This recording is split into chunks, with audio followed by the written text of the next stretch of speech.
उत्तराखंड प्रगतिशील पार्टी के श्रवण कुमार शक्ति के स्रोत मोनिवेटर से हमारी बात हुई तो उन्होंने बताया कि सरकार का सिस्टम बहुत ज़्यादा ठीक नहीं है और इसे संभलने की बहुत ज़रूरत है। इसके लिए 0 पद से लेकर सर्वोच्च पद तक गाइडलाइन की आवश्यकता है, जिससे किसी भी व्यक्ति को पीड़ा ना हो और कोई निरपराधी को सजा न भुगतनी पड़े तथा गुनहगार किसी भी हालत में बचना नहीं चाहिए। साथ ही उन्होंने अपनी पार्टी उत्तराखंड प्रगतिशील पार्टी के बारे में बताया कि ये पार्टी और सब अन्य पार्टियों से भिन्न है कि उसमें जो सदस्य हैं या जो सदस्य होंगे वे साफ सुथरे की छवि के होंगे। आइए सुनाते हैं उनकी जवानी कुछ बातें। श्रवण कुमार मेरा नाम है। मैं मेरठ में रहता था और एक चाय की दुकान चलाता था। बहुत ही खुशहाल जिंदगी मेरी चलती थी। वक्त के साथ साथ 2001 में मेरे यहाँ डकैती पड़ी, जिसमें मैंने बहुत झगड़ा लड़ाई घर में करने के बाद रात में 11 बजे बदमाश घुसे थे और 4 बजे तक मेरे साथ मारपीट होती रही बच्चों के साथ मेरे साथ। उस समय में मैंने 315 कट्टा गोली चक्कू सब जो है पुलिस को दे दी थे और मेरा इलाज अस्पताल में चल रहा था। उस समय में मेरा कच्चा काम था, वो सब ध्वस्त हो गया था। फिर मैं थोड़े दिन बाद ठीक हुआ, फिर मैंने अपना चाय का काम स्टार्ट करा। तो 2006 में फिर उन लोगों ने मेरे पे मारपीट का हमला फिर दोबारा करा। तो मैंने कहा छोटे छोटे बच्चे हैं, उन बच्चों को पढ़ाने की वजह से मैं देहरादून आ गया। जब देहरादून में आया तो मेरी ससुराल भी देहरादून की है।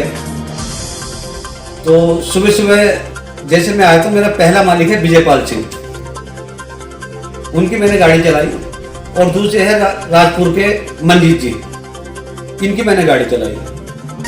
तो कुछ समय कुछ चोर राजपुर से गाड़ी चुरा के और मेरठ बेचने के लिए लेके जाते थे। तो वो गाड़ी हमारे राजपुर की गाड़ी टीपी नगर थाने में चलती थी। उसकी जानकारी मैंने नेगी साहब को दी जो राजपुर थाना एसओ थे। उसके बाद में टैक्सी यूनियन पे गाड़ी चलाने लगा। टैक्सी यूनियन के चुनाव आए तो कुछ लोग कहने लगे श्रवण कुमार की पर्ची काटो, कुछ लोग कहने लगे ये पुलिस का भड़वा गद्दार है, इसको यहाँ से भगाओ। तो मैंने बहुत बड़े बड़े पोस्टर लगा दिए थे चोर के। उस टाइम मेरा मोबाइल नंबर था 9358 वो मोबाइल नंबर भी मैंने छीन लिया था इन लोगों ने और उस समय कुछ पैसे भी छीन लिए गए थे।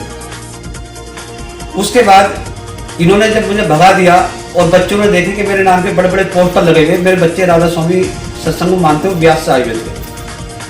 तो उस समय में 8 की बात है, तो बच्चे कहने लगे ऐसा क्या हो गया। मैंने कहा बेटा पता नहीं, ये ड्राइवर लोग जैसे चाहे वैसे कर लो, इनके यूनियन में। उसके बाद मेरी एक ऋषिकेश का बंदा था, वेद का लड़का, जो दिल्ली टैक्सी स्टैंड पर मर गया।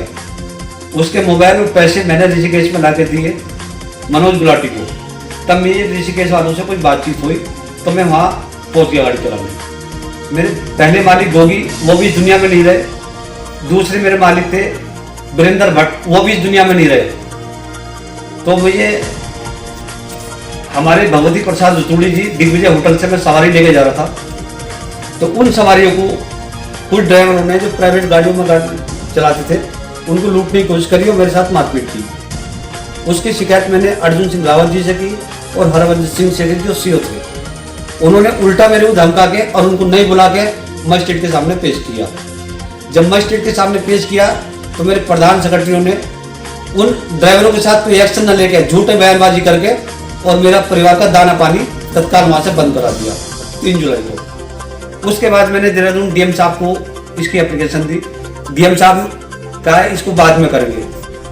बाद में करने के बाद मैंने इस पर कार्रवाई तो संजय गुंजियाल हमारे डीआईजी साहब थे, उन्होंने भी सूचना अधिकार में भेज दिया। सूचना अधिकार में मैंने सारे पेपर जमा कर रखे, सामाजिक का शादी का कार्ड भी, गाड़ी का ग्रीन कार्ड भी और सारे डॉक्यूमेंट्स मैंने वहाँ जमा कर रखे। बिना पैसे की कोई चीज़ नहीं होती। मेरा बिजनेस भी छीन लिया और जो अलग तरह से शोषण भी हो गया। इसलिए मैंने ये उत्तराखंड प्रगतिशील पार्टी बनाई और संजय कुंडेल जी के माध्यम से इस 2022 में पूरे उत्तराखंड में जिस तरह का उत्तराखंड था उस पर पूरी की पूरी विधानसभा पर हम अपने कैंडिडेट को उतारेंगे।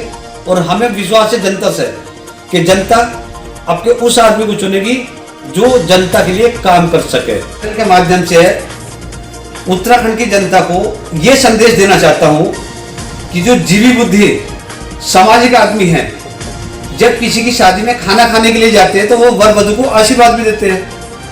आशीर्वाद के साथ साथ उसे कोई गिफ्ट भी जाता है, उसके बाद वो बच्चा होता है। तो इसी तरह से मैं जनता से भी अपील करना चाहूंगा और अपने सरकारी अधिकारियों से भी कि मैं भी ऋषिकेश से जब चुनाव लड़ा तो सभी यूनियन को मैंने मिठाई खिलाई, सभी पदाधिकारियों को मिठाई खिलाई। जब मैंने सरकार से वकील पैदा करे अपने उससे, तब भी मैंने सबको मिठाई बांटी। तो वकील भी जो सरकार के होते वो भी काम नहीं करते, प्राइवेट करते, लाओ भैया पैसा। अरे पैसा तो मैं दूंगा पर मेरा काम तो करा। क्या तो उनके भी सबके ऐसे ग्रीन कार्ड होने चाहिए, ऐसे ओनर गाड़ी के होने चाहिए। जिन जिन लोगों की मैंने शिकायत करी, स्कूल में कोई भी बच्चा पढ़ाए, अगर उसकी फीस ना जाए तो स्कूल वाला नोटिस भेज देता। मेरी बेटी का 10,000 रुपए का मोबाइल एक सवारी ने गिफ्ट दिया, स्कूल में चुरा लिया गया। मेरे बेटे का मोबाइल छीन लिया गया, मेरा मोबाइल छीन लिया गया। मैं 20-20 मोबाइल जमा कर रहा हूँ। वो किसके है? वो सरकारी अफसरों के है, पब्लिक जनता के है, वो मेरे टूरिस्ट है। तो घर में मेरी डकैती पड़ी। आज की डेट में जो मेरे पास प्रॉपर्टी है वो प्रॉपर्टी लोगों ने कब्जा ली, उसकी पुलिस ने जबरदस्ती कब्जा करा। विक्रम भंडारी वहां गए, जांच करी नहीं, पड़ताल करी नहीं, उल्टा मुझे उठा के बंद कर दिया। तो वो सारे कागज मेरे राजपुर थाने में है। और टैक्सी यूनियन के जो बायलॉज है, देहरादून टैक्सी यूनियन का बायलॉज भी वही है, मंसूरी टैक्सी यूनियन का बायलॉज है, इसी तरह से नगर निगम का बायलॉज एक है। मैं 3 महीने से नगर निगम में गाड़ी चला रहा हूँ, अफसरों के साथ रहता हूँ, प्राइवेट टैक्सी में तो तब भी लेके जाता हूँ। तो जनता से मेरी ये अपील है, 2022 में केवल और केवल उस पार्टी को चुने जो पार्टी निष्पक्ष देश में अपना एक काम करे और एक गरीबों के साथ कंधे से कंधा मिलाए खड़े, और जो सच्चाई है उसको सामने लाया जाए। क्रिएटर को कर्मठ लोगों को खड़ा कर रही है जो साफ छवि के आदमी है,